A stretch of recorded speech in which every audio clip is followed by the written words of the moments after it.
بسم اللہ الرحمن الرحیم۔ اللہ رب العزت کا شکر ہے کہ آج پرتگال کے کیپٹل لزبن میں آپ سے ملاقات کا موقع میسر آیا۔ آج چونکہ مختلف شعبہ زندگی کے نمائندگان، معززین اور کئی آفیسرز، کئی احباب جمع ہیں۔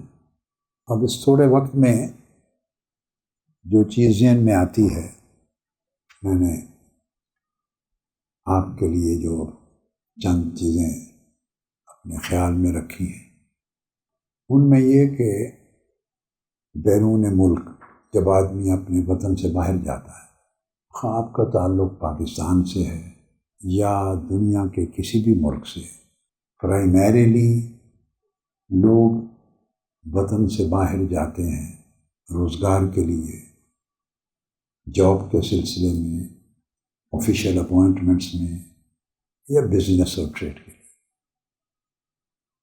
بنیادی طور پہ جانے کا مقصد ہوتا ہے کہ آدمی اپنی اولاد، اپنی فیملی کے لیے بہتر وسائل جنریٹ کر سکے۔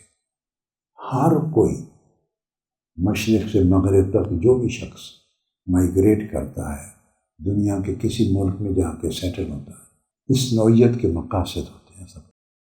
کوئی تعلیم کے لیے جاتا ہے، ہائر ایجوکیشن کے لیے، کوئی روزگار کے لیے، کوئی بہتر کاروباری مواقع کے لیے۔ کیونکہ لوگ جاتے ہیں وہاں دعوت اور تبلیغ کے عمل میں مصروف ہوتے ہیں، کئی سرکاری، ریاستی اور انتظامی ذمہ داریوں کے نبھانے کے لیے تعینات، جس طرح آپ میں سے بعض بھائی اور بہنیں اپنی ایسی آفیشیل رسپانسبلٹیز کو فلفل کرنے کے لیے۔ سو یہ ایک کامن پروسیس ہے۔ ہوتا یہ ہے کہ جب آدمی یہاں کے باہر سیٹل ہوتا ہے تو وہ ذہن میں یہ بات کاروبار میں بزی ہو جانے کی وجہ سے مصروفیات اتنی بڑھ جاتی ہیں، فوکس اتنا زیادہ ہو جاتا ہے ان امور پر جس کے لیے آدمی آیا، اس کی کچھ بنیادی ذمہ داریاں انسان کے ذہن سے اوجھل ہو جاتی ہیں، اور ان میں بڑی بنیادی ذمہ داری یہ ہوتی ہے کہ آدمی اپنی اولاد کے لیے، فیملیز کے لیے، اگلی نسلوں کے لیے دنیا بناتا ہے، مگر ایٹ دا سیم ٹائم اکثر ایسا ہوتا ہے کہ اگلی نسلوں کا دین گواہ بیٹھتا ہے۔ ماحول ہے، اس کے اثرات ہیں۔ ہم اگر روزگار کما لیں، دنیا کی آسائشیں حاصل کر لیں، بہتر مواقع حاصل کر لیں، جب سیٹل ہوتے ہیں تو بچوں نے تعلیم بھی یہیں حاصل کرنی ہے، یہاں کی اسکولنگ بھی ہے، اب سوشل میڈیا کے اثرات بھی ہیں۔ وہ تو اس وقت چونکہ گلوبل ولیج ہو گئی ہے دنیا، تو وہ تو آپ اپنے کسی بھی ملک میں اپنے گھر میں بیٹھے ہوں تو اب ہر بچہ اپنے سیل فون اور کمپیوٹر کے ذریعے جو ڈیجیٹل ٹولز ہیں ان کے ذریعے وہ گلوبل ولیج کا حصہ ہے، کنیکٹڈ ہے، تو اس کے اثرات تو ہوتے ہیں، مگر ساتھ اس کے جب آپ کسی دوسرے ملک میں جاتے ہیں تو اسکولنگ کے اثرات بھی ہیں، پھر اس کی فرینڈشپ بھی ہے، اس کے پیئرز کا گروپ بھی ہے، اس کی کمپنی بھی ہے، ماحول ہے، ان ساری چیزوں کے اثرات بچوں پر ہو رہے ہوتے ہیں۔ میں نے دیکھا ہے ماں باپ بچوں کے جسم کی پرورش کرتے کرتے اس کی روح کی پرورش کو فراموش کر بیٹھتے۔ میں نے ویسٹرن ورلڈ میں ٹریول کرنا شروع کیا ہے 1983 سے. 1983 سے. یہ میرا ملک سے باہر تو نہیں، میں ویسٹرن ورلڈ کی بات کر رہا ہوں. ملک سے باہر تو اس سے پہلے بھی میرے ٹریولز ہوئے، مگر ویسٹرن ورلڈ میں یہ میرا پہلا وزٹ تھا امریکہ کا. پھر ہوتے رہے یورپ میں، انگلینڈ میں 1984 آنورڈ پھر میں ہمیشہ سفر کیا. ویسے بیرون دنیا میں نے 45 سال قبل سے 1980 سے میں نے 81 سے کیے ہیں سفر. میں نے دنیا کو مشرق سے مغرب تک، عرب اور عجم کی دنیا اور مشرق اور مغرب کی دنیا بڑی کلوزلی ڈیپلی آبزرو بھی کیا ہے، اسٹڈی بھی کیا ہے، اور فیملیز کے ساتھ پوری زندگی انٹریکشن رہا ہے. اور میں نے لوگوں کو گین کرتے اور لوز کرتے دونوں چیزوں کو دیکھا. اس تھوڑی سے ٹائم میں اس نقطے پر فوکس آپ کا لانا چاہوں گا کہ اگر ہم آتے تو اولاد اور فیملیز کے لیے ہیں باہر. اپنی جان ایک شخص نے ذاتی طور پہ کتنا کھا لینا ہے، کتنا پہن لینا ہے. ایک شخص وہ فیملی کے لیے کرتا ہے، اولاد کے لیے آتا ہے. جس اولاد کے لیے ہم آتے ہیں ہم ان کا کیریئر تو بنا لیں، ڈگری بھی لے لیں، اعلیٰ تعلیم بھی دلوا دیں، کیریئر بنا دیں، مگر ایمان کی شناخت بھلوا دیں تو میری دانش میں یہ گین کم ہے، لاس زیادہ ہے. نفع کم ہے، نقصان زیادہ ہے. چونکہ میں نے پرسنلی دیکھا، یعنی میں نے تو جیسے کاؤنسلنگ کرتے ہیں، میں تو 45 سال ایکچولی تو اس سے بھی آپ اس کو 10 سال اور ایڈ کر لیں. نوجوانی کی عمر سے میں فیملیز کی لوگوں کی کاؤنسلنگ کرتا رہا. یعنی میں نے کاؤنسلنگ لوگوں کی کرنا شروع کی جب خود میری عمر 20 سال تھی، 1970 میں. تو فیملیز محلے کی، شہر کی، گرد و نواح کی اپنے مسائل لے کے میرے پاس آتی تھی. جب میں ماسٹرز کر رہا تھا یا اس کے بعد لا کر رہا تھا، یا میں اپنی تعلیم کا مرحلہ بھی مکمل نہیں کیا تھا، وہ زمانے سے میرا ایک انٹریکشن تھا. تو میں کاؤنسلنگ لوگوں کو دیتا تھا، رہنمائی فراہم کرتا تھا جو اللہ پاک نے سوجھ بوجھ دی تھی. تو میں نے یہ پروسیس چلتے چلتے یہ دیکھا کہ باہر کی دنیا میں لوگ اتنا بزی ہو جاتے ہیں، اتنی ٹف لائف ہے، اتنا پریشر ہے. پاکستان میں بیٹھے ہوئے سمجھتے ہیں کہ شاید باہر جانے والے کو ڈالر درختوں کے ٹہنیوں پہ مل جاتے ہیں یا دریا میں بہتے ہوئے مل جاتے ہیں. جو پاکستان بیٹھے ہیں وہ پچھلے فیملی کے لوگ یوں سمجھتے ہیں، بھائی بہن اور اعزا اقارب. ان کو نہیں پتا کہ یہاں وہ کتنی محنت کے ساتھ، کتنے آورز صرف کر کے انسان کماتا ہے. لیکن اس کمائی میں انسان اتنا کھو جاتا ہے کہ وہ جو روحانی اور اخلاقی پرورش ہے اولاد کی، جس نے اس کے دین کو سنبھالنا اور تقویت دینی، وہ نظر انداز ہو جاتا ہے.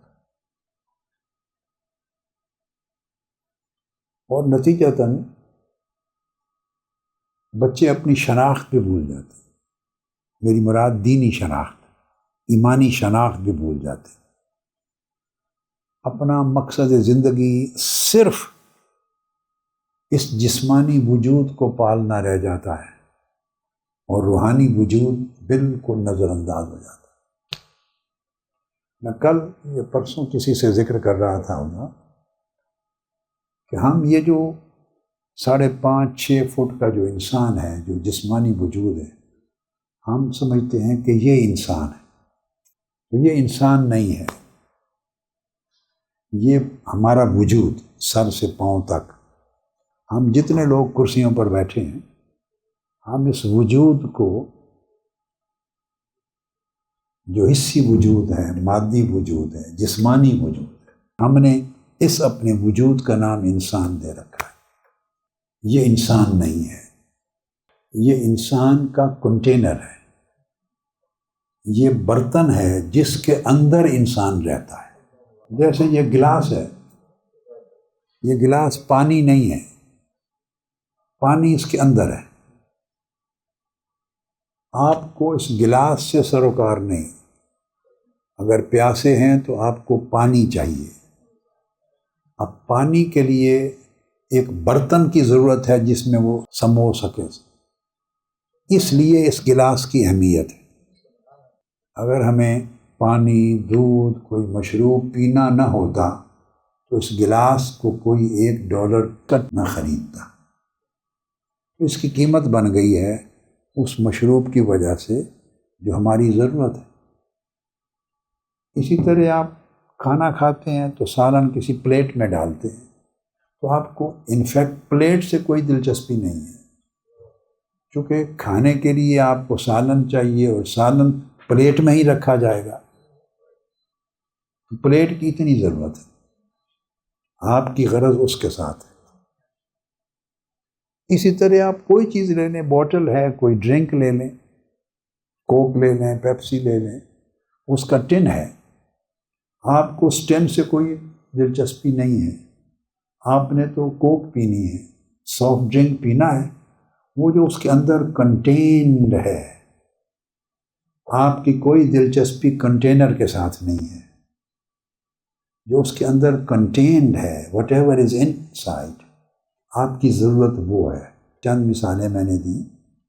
اسی طرح یہ سارے ہم جو بیٹھے ہیں، ہمارے جسمانی وجود یہ کنٹینر ہیں اس انسان کے جس کو اللہ پاک نے اس برتن کے اندر رکھا ہے۔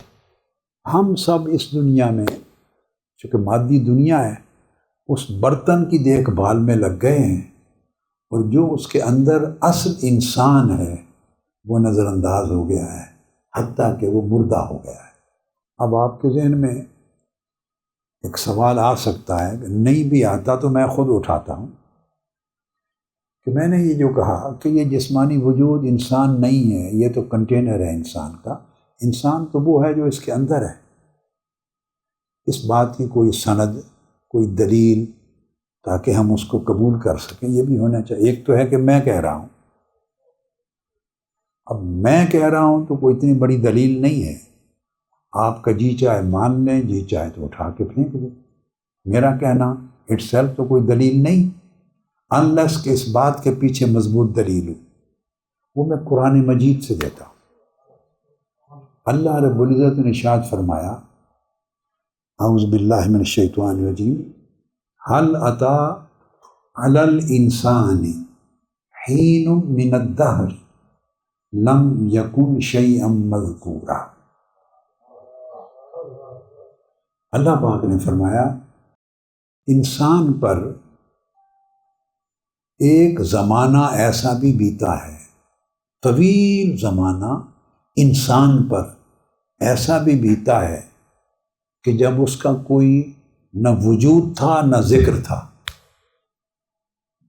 یعنی اس کی فزیکل ایگزسٹنس نہیں تھی، اور وہ شیء مذکور یعنی ایسی چیز بھی نہیں تھا کہ کوئی اس کو مینشن کر سکے، کہے بھئی یہ انسان ہے، اس کو کوئی ذکر کرے، مینشن کرے، پوائنٹ آؤٹ کرے، اس کو ریکگنائز کرے، وہ قابل ذکر بھی نہیں تھا۔ تو ایسا زمانہ بھی انسان پر بیتا ہے۔ اس کا مطلب یہ ہوا کہ وجود بننے سے پہلے بھی انسان تھا، وجود بننے سے بھی انسان پہلے موجود تھا، وہ روحانی انسان تھا۔ ہم سمجھتے ہیں کہ انسان کی ابتدا پیدائش سے ہوتی ہے، یہ بھی ایک مغالطہ ہے۔ نہ پیدائش جب ماں کے پیٹ سے بچہ پیدا ہوتا ہے، نہ پیدائش سے انسان کی ابتدا ہوتی ہے، اور نہ موت سے انسان کی انتہا ہوتی. پیدائش سے انسان شروع نہیں ہوتا، انسان کا ظہور ہوتا ہے. وہ کہیں تھا مگر دکھائی نہیں دیتا تھا. لم یکن شیئا مذکورا، قابل ذکر نہیں تھا. اسی طرح موت سے انسان فنا نہیں ہوتا، وہ صرف اس جسمانی وجود کی زندگی سے اگلی جگہ منتقل ہو جاتا ہے. اس لیے موت کے لیے دو لفظ استعمال ہوتے ہیں. عرف عام میں انتقال کہتے ہیں. کیا کہتے ہیں؟ کہ فلاں شخص انتقال کر گیا. اب انتقال فنا کو نہیں کہتے. انتقال کا معنی ہے ٹرانسفر. اب ہماری پاکستان ایمبیسی کے کونسلر صاحب ہیں یا آفیسر ہیں، تو یہ یہاں اپوائنٹمنٹ سے پہلے کسی اور جگہ ان کی پوسٹنگ ہوگی. ہماری بہن ہیں کونسلر آفیسر ہیں تو کہیں اور پوسٹنگ پہلے ہوگی. 3 سال 4 سال 2 سال کے بعد ان کا ٹرانسفر ہو جائے گا. جب یہ یہاں نہیں ہوں گے تو اس کا مطلب ہے یہ ٹرانسفر ہو کے کسی اور جگہ پوسٹنگ ہو گئی، یہ ختم نہیں ہو گئے. ایسا نہیں کہ اب یہ فنا ہو گئے. ہر آفیسر ٹرانسفر ہوتا ہے، ہر شخص ٹرانسفر ہوتا ہے. اسی طرح انسان کی موت کو انتقال کہتے ہیں کہ پہلے وہ اس جگہ اس کی پوسٹنگ تھی، اب ٹرانسفر ہو کے وہ دوسری ورلڈ میں شفٹ ہو گیا. تو موت صرف انتقال کا ایک مرحلہ ہے. پیدائش دروازہ ہے اس دنیا میں انٹر ہونے کا. موت دروازہ ہے اس دنیا سے ایگزٹ کرنے کا، نکل کے اگلی دنیا میں جانے کا. تو انسان تو پیدائش سے پہلے بھی تھا اور موت کے بعد بھی ہے. اگر موت کے بعد انسان نہ رہے تو قبر میں سوال و جواب کس سے ہو رہا ہے؟ مجھے پوچھا جا رہا ہے کون ہے تیرا رب، تیرا دین کیا ہے. اور حضور علیہ الصلوۃ والسلام کی صورت مبارکہ دکھائی جاتی اور پوچھا جاتا ہے تو ان کے بارے میں کیا عقیدہ رکھتا تھا، پہچانتے ہو تم یہ ہستی کون ہے. یہ جو اس سے سوال و جواب ہو رہے ہیں اور عذاب و ثواب ہو رہا ہے، تو کوئی تو ہے نا جس کے ساتھ یہ بیت رہا ہے. وہ کون ہے؟ وہ انسان ہے. صرف اس کی اب ہیئت بدل گئی، اس کی ہیئت بدل گئی. پھر اس دنیا کے بعد اسی انسان نے پھر یوم بعث کو پھر کھڑا ہو جانا ہے. اس کی ریسرکشن کہتے ہیں. اور جو ریسرکشن ہے وہ اس کی کنسٹرکشن ہے. وہ دوبارہ پھر اس کا ایک زمانہ گزرنا ہے، پھر اس نے آگے جنت یا دوزخ چلے جانا ہے. تو اس کی اینڈ لیس لائف ہے. تو انسان تو وہ ہے جس طرح موت کے بعد جا رہا ہے دنیا در دنیا، مرحلہ در مرحلہ، اس طرح موت سے پہلے بھی مرحلہ در مرحلہ پیچھے سے آ رہا ہے. کچھ عرصہ ماں کے پیٹ میں ٹھہرنے کو ملا ہے اس کو، اور اس سے پہلے عالم ارواح میں تھا. تو چونکہ جسمانی وجود نہیں تھا لہذا آپ اور ہم اس کو دیکھ نہیں سکتے تھے. چونکہ دیکھ نہیں سکتے تھے، محسوس نہیں کرتے تھے، سو ذکر نہیں کر سکتے تھے. تو اللہ پاک نے فرمایا کہ انسان تو تھا مگر تم نہ دیکھ سکتے تھے نہ مینشن کر سکتے تھے. وہ انسان اس جسم کے کنٹینر میں ہے. ہم جتنی ایفرٹ پوری زندگی میں کر رہے ہیں وہ کنٹینر کو پال رہے ہیں اور انسان کو مار رہے ہیں.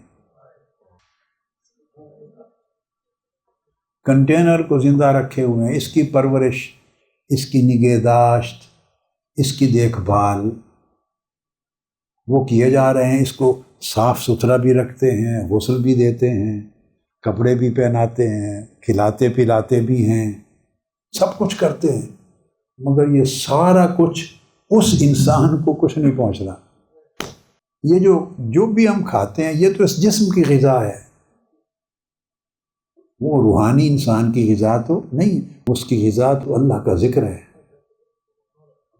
اس کی غذا تو اللہ کی عبادت ہے، اس کی غذا تو اللہ کی بندگی ہے، اس کی غذا تو اللہ کی معرفت ہے، اس کی غذا تو تقوی ہے، اللہ کا تعلق ہے۔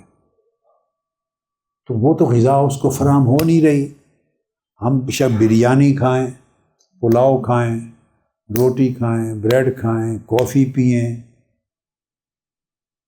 مرغ کھائیں، مٹن کھائیں، جو چاہیں کھائیں، اس انسان کو تو کچھ نہیں جا رہا، کیونکہ اس انسان کی یہ خوراک نہیں ہے۔ ہماری پوری فکر اس کنٹینر کو پالنے پر ہے، اور یہی پروسیجر آگے نسلوں میں منتقل ہو رہا ہے۔ اولاد کے لیے، بچوں کے لیے ہم بیٹر سکولنگ کریں گے، ان کی فیس دیں گے، ان کو اچھا کیریئر دیں گے، ان کا فیوچر بنائیں گے، ان کے لیے جاب بنائیں گے۔ یہ سارا کچھ جو ہو رہا ہے یہ اسی کنٹینر کے لیے ہو رہا ہے۔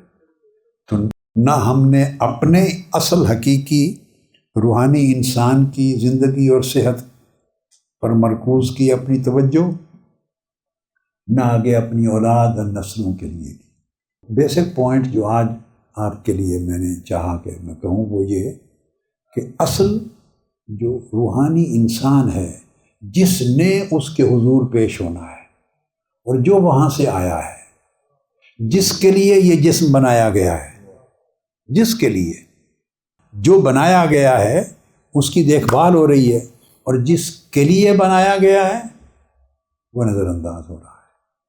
اس کے لیے ضرورت اس امر کی ہے کہ ہم اپنے دین کی حفاظت کریں، ایمان کی حفاظت کریں، اور اپنی نسلوں کے لیے۔ اور نسلوں کی دین کی جو حفاظت ہے وہ صاف ظاہر ہے ایکٹیویٹی کے بغیر نہیں ہوتی۔ آپ اگر جاب نہ کریں تو گھر بیٹھے آپ کو کھانا ملتا ہے، آپ کوئی بزنس نہ کریں، دکان نہ کھولیں، کوئی سٹور نہ کھولیں، کوئی فیکٹری انڈسٹری نہ لگائیں، بھاگ دوڑ نہ کریں، پریکٹیکل ایفرٹس نہ کریں اور انوالو نہ ہوں، تو آپ کا جسم پلتا ہے؟ مر جائیں گے۔ اس طرح اگر روحانی انسان کو بھی زندہ اور صحت مند رکھنا چاہتے ہیں تو اس کے لیے بھی کچھ پریکٹسز اور سٹرگلز اور جابز اور ایفرٹس ہیں، اس کے لیے انوالو ہونا ہے۔ اور انوالو ہونے کے لیے میں پوری زندگی میں جو سمجھا ہوں، میں نے دیکھا ہے، وہ یہ کہ اس کی ابتدا مسجد سے ہوتی ہے، اسلام کے مرکز سے ہوتی ہے۔ مسجد صرف نماز پڑھنے کی، رسوم ادا کرنے کی جگہ نہیں ہے۔ عبادات اور جو مذہبی رسوم ہیں اس کی ادائیگی کی صرف جگہ نہیں ہے۔ مسجد حقیقت میں اس روحانی انسان کو زندہ رکھنے کا ایک مرکز ہے۔ اس کو وہ ماحول ملتا ہے، اسے وہ حضور علیہ الصلوۃ والسلام نے جب ہجرت فرمائی اور صحابہ کرام گئے مکہ سے مدینہ، تو سب سے پہلے آپ نے مسجد کا سنگ بنیاد رکھا۔ یعنی اسلامک سوسائٹی جو ہے اس کی بگننگ مسجد کی اینٹ سے ہوتی ہے۔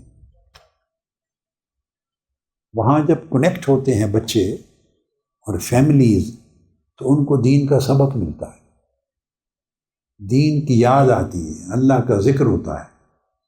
اللہ پاک نے فرمایا مساجد اور عبادت گاہوں کو کہ یہ وہ جگہ ہیں جہاں اللہ کا نام بلند کیا جاتا ہے۔ گھروں میں تو کھانا ملتا ہے، اسکول میں کورس اور کریکولم ملتا ہے، ڈگری ملتی ہے، آفس میں جاب ملتا ہے، دکان میں، انڈسٹری میں، بزنس میں پیسہ ملتا ہے۔ تو یہ سب جگہیں ہیں کچھ نہ کچھ ملنے کی، دین کہاں سے ملتا ہے؟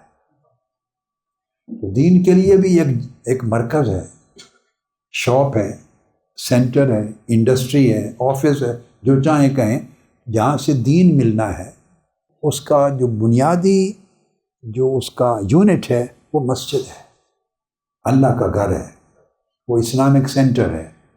اس کو کمیونٹی سینٹر بھی بنائیں، اسلامک سینٹر بنائیں، لائبریری بنائیں، وہاں نماز بھی ہوگی، بچوں کو قرآن مجید پڑھانا بھی، اس کا عمل بھی ہوگا، فیملیز بھی جڑیں گی، پروگرام ہوں گے، اللہ رسول کا نام سنیں گے، تذکرہ ہوگا، یاد ہوگی، وہ جو سبق بھول چکی ہے وہ روح اس دنیا میں، اس سبق کی یاد دہانی اس جگہ ہوتی ہے۔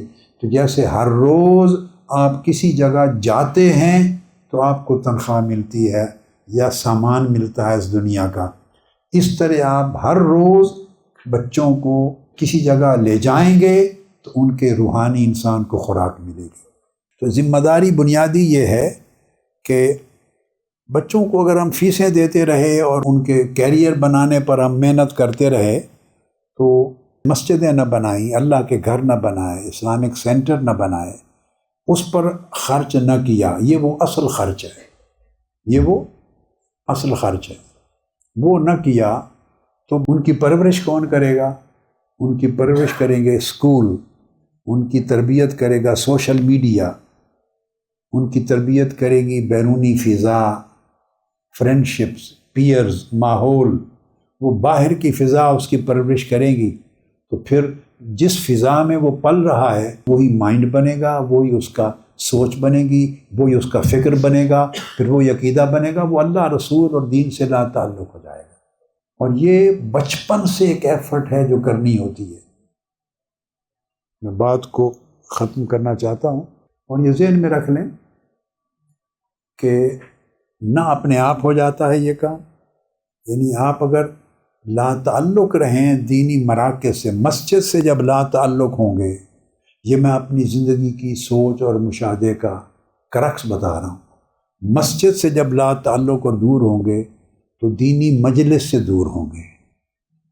جب دینی مجلس، نیبرہڈ کا لفظ آپ یوز کرتے ہیں نا، اور کمپنی، ان کا ایفیکٹ ہوتا ہے، دوست ہوتے ہیں بچوں کے، فرینڈز ہوتے ہیں، کمپینین شپ، کمپنی ہوتی ہے، پیئرز ہوتے ہیں، وہ اسی طرح آپ جہاں رہتے ہیں ایک نیبرہڈ ہوتی ہے، آپ پسند کرتے ہیں یہ اچھی نیبرہڈ ہے، یہ اچھی نیبرہڈ نہیں ہے، یہاں رہنا ٹھیک ہے، یہاں رہنا اچھا نہیں ہے۔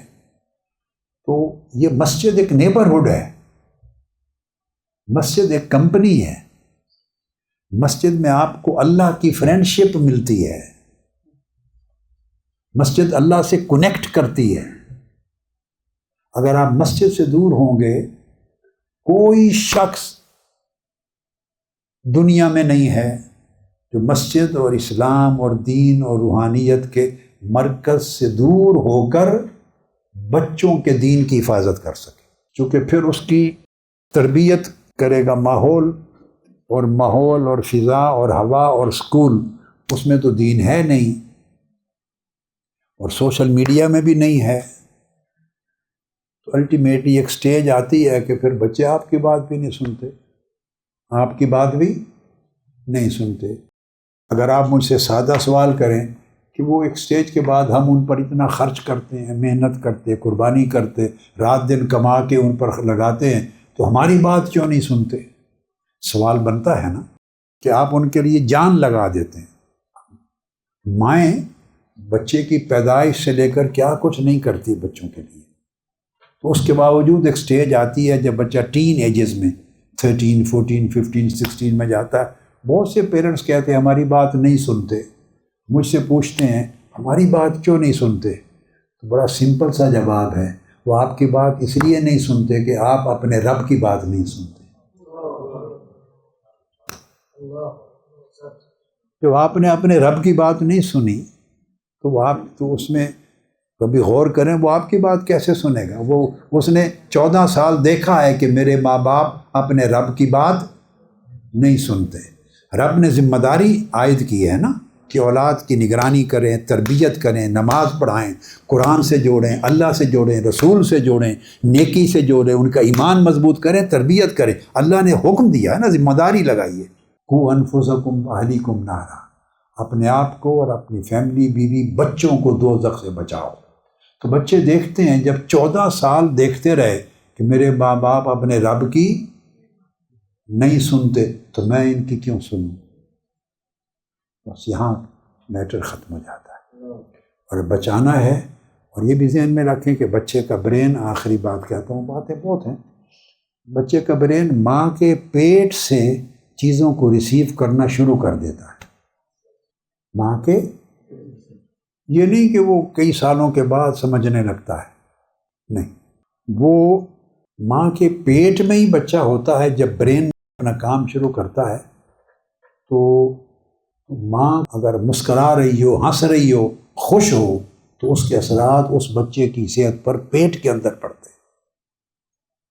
ماں غصہ کر رہی ہو، اونچا بولے، پریشان ہو، ڈاؤن ہو، اس کی صحت پہ اثر پڑتا ہے۔ جو کچھ آپ اس کو یوں کر لیں کہ ایک سمپل سی بڑی سادہ مثال دیتا ہوں جس کو آپ سمجھ جائیں گے، باقی تو بڑی چائلڈ برین سے ریلیٹڈ بڑی سائیکولوجیکل اور نیورولوجیکل سبجیکٹس ہیں، ڈیپتھ میں میرے ان پر بڑی ٹاکس ہیں، بڑی گفتگو ہیں، میری بکس بھی ہیں مگر میری ایڈوانسڈ سبجیکٹس کے حوالے سے بڑی ہیں۔ ایک سادہ بات بتاتا ہوں، کئی بار آپ نے دیکھا ہوگا چاول کھائیں یا دال کھائیں، ماں پلاؤ کھائے یا دال کھائے، وہ پلاؤ، چاول کے دانے اور دال بچے، جو چھوٹا بچہ جو ماں کا دودھ پیتا ہے اس کے سٹول میں نکلتا ہے۔ چاول ماں نے کھائے، دال کھائی ہے، اس کے سٹول سے نکل جائے گا۔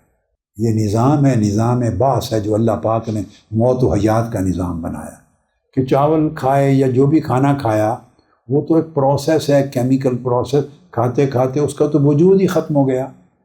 جب ماں کے پیٹ میں وہ خوراک گئی، آپ سمجھ گئے نا بات کو، تو وہ تو کیمیکلز بن گئے، اس سے خون بنا، اس سے دودھ بنا، اس سے تو نہ چاول رہے، نہ دال رہی، نہ کوئی وجود، نہ گوشت، کوئی چیز، ساری چیز چینج ہو گئی۔ اس سے دودھ بنا ماں کے وجود میں، اب دودھ میں تو چاول اور دال نہیں ہے، اس بچے نے وہ دودھ پیا، اس دودھ سے اس کی خوراک بنی، اور جب سٹول کیا تو دوبارہ ریورٹ ہو کر، جیسے دوبارہ مرنے کے بعد انسان پیدا ہوگا، اللہ پاک ہر روز خوراک کے مرنے کے بعد بچے کے سٹول میں پھر دوبارہ ریکنسٹرکٹ کر کے، ریسرکٹ کر کے دکھاتا ہے کہ اس طرح تم فنا ہو جاؤ گے، پھر زندہ کیے جاؤ گے۔ وہی چاول، وہ دال بچے کے سٹول میں مل جائے گی آپ کو۔ ایک نظام ہے۔ تو جس طرح یہ خوراک بچے پہ اسی طرح اثر کرتی ہے، اس طرح ماں کا موڈ اثر کرتا ہے۔ نیورل کنیکشنز ہوتے ہیں، نیورل کنیکشنز نیورولوجی میں اور چائلڈ نیورو سائنس میں اور چائلڈ برین سائنس میں یہ چیزیں آپ کو ملتی ہیں کہ وہ نیورل کنیکشنز ایک ایک سیکنڈ میں ملینز کے حساب سے بنتے ہیں۔ بچہ پسند ناپسند، لائکنگ ڈس لائکنگ اس کے اندر شروع ہو جاتی ہے ماں کے پیٹ سے، اور پیدا ہوتے ہی سال 2 سال کے اندر وہ کہیں کنیکٹ ہو رہا ہے، ڈسکنیکٹ ہو رہا ہے، اس کی شخصیت بن رہی ہے، اور اس کا ایک پرنٹ ہو رہا ہے اس کی شخصیت پر، ذہنوں پر۔ بول نہیں سکتا، ایکسپریس نہیں کر سکتا، مگر ہر چیز کے اثرات لے رہا ہے۔ لیتے لیتے ماں باپ کی آنکھیں بند رہتی ہیں، وہ سمجھتا ہے کہ لاڈ کا ٹائم ہے، ابھی بچہ ہے۔ جب ماں باپ کی آنکھیں کھلتی ہیں، اس وقت جو کچھ اس نے بننا تھا وہ بن چکا ہوتا ہے، اس کے بعد اب بدلنے کا کچھ نہیں رہ جاتا۔ یہ ابتدائی چند سالوں میں 3 4 5 سال میں اس کی شخصیت کمپلیٹ ہو جاتی ہے۔ بڑی تیزی کے ساتھ نیورل کنیکشن وغیرہ پیدا ہوتے ہیں، ملینز کے حساب سے، اور پھر اس کا برین کام کرتا ہے۔ تو یہ تربیت کا عمل بچوں کو پیدائش سے پہلے تو شروع ہو جاتا ہے، مگر پیدائش کے ساتھ انگلی پکڑ کے چلنے سے بھی پہلے جس راہ پہ ڈالیں گے بچہ انکانشیسلی اس راہ پہ چل پڑے گا۔ جس ماحول میں، مسجد میں، مرکز میں، اسلام کی جگہ پہ لے جائیں گے، بچہ اس سے مانوس ہو جائے گا۔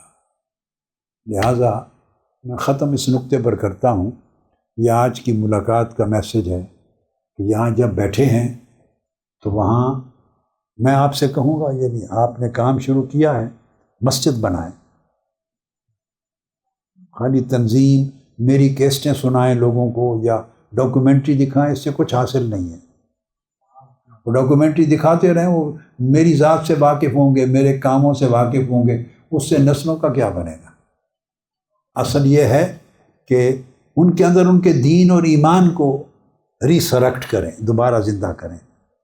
تو جتنی ہو سکے نیبرہڈز میں مسجدیں بنائیں، مرکز بنائیں، جہاں بھی بنا سکے، تاکہ قریب قریب فیملیز اپنے بچوں کے ساتھ جا سکیں۔ اور وہ پڑوس، بات ختم کرنا چاہتا ہوں، مسجد کیا، میں نیبرہڈ کا لفظ بولا تھا نا، مسجد کیا ہے؟ اللہ کا پڑوس ہے. میں ڈیفائن کروں گا. مسجد کی تعریف مجھ سے پوچھیں کہ آپ ڈیفائن کریں مسجد کیا ہے؟ یہ اللہ کا پڑوس ہے، اللہ کا نیبرہڈ ہے. جس نے اللہ کے پڑوس میں کچھ وقت گزارنا ہو وہ مسجد میں چند لمحے گزار لیا کرے. یہ کمپنی ہے اللہ کی. تو اب آج کی اس نشست کا ماحصل یہ ہوا کہ کچھ خوشخبری سنوں ایک وقت میں کہ ایفرٹ کر کے ایک مسجد کم سے کم ایک، اگر زیادہ نہیں تو اور کھڑی کر دیں، اللہ کا گھر کھڑا کر دیں. اور ایسا گھر جہاں فرقہ واریت نہ ہو، جہاں فرقہ واریت نہ ہو، جہاں لوگ مختلف ٹائٹل لے کے نہ نکلیں، وہاں صرف اللہ کے بندے بنیں اور آقا علیہ السلام کے غلام بنیں اور ان کے ایمان کو ریسرکٹ کیا جائے، زندہ کیا جائے. تو اگر یہ ہم کر گزریں تو اس کا مطلب ہے پرتگال یا باہر آنے کا حق ادا کیا. ورنہ تو جسم کو کھلائیں گے، کھائے گا، پیے گا، بالآخر مٹی میں مل جائے گا. اصل انسان ہمارا بھی بھوکا رہے گا، مردہ ہو جائے گا، اولادوں کا بھی بھوکا رہے گا، مردہ ہو جائے گا. اللہ پاک ہمیں توفیق دے کہ ہم خیر کے لیے جڑیں اور جڑ کے اس دنیا میں اللہ اور اللہ کے رسول کے حکم کی تعمیل میں کچھ خیر کے مرکز قائم کر سکیں. میں آپ کے لیے پھر دعا کرتا ہوں، اللہ پاک آپ سب کو دنیا اور آخرت کی سلامتی عطا. والسلام علیکم ورحمۃ اللہ وبرکاتہ.